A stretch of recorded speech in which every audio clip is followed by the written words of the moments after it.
अस्सलामुअलैकुम, welcome to food stop. आज मैं लाई हूँ आपके लिए बहुत ही ज़बरदस्त सी हाज़मे के तमाम मसाइल को हल करने वाले चूरन की रेसिपी। तो रेसिपी शुरू करने से पहले अगर आपने मेरे चैनल को सब्सक्राइब नहीं किया तो सब्सक्राइब कर दें और बेल आइकॉन को प्रेस कर दें।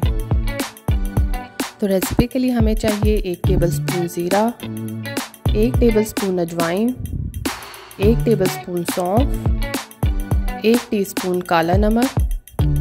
अब यहाँ पे मैंने एक ब्लेंडर लिया है, उसके अंदर ये तमाम चीज़ें ऐड कर दूंगी।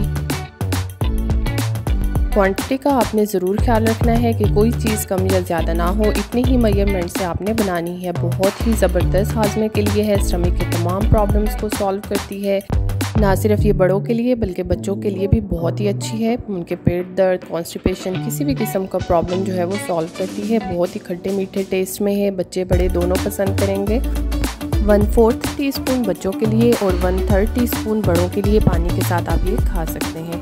उम्मीद है आपको ये रेसिपी पसंद आई होगी। कमेंट्स में हमें ज़रूर बताइएगा, घर में ट्राई कीजिएगा, अपना ख्याल रखिएगा। अभी के लिए अल्लाह हाफिज़।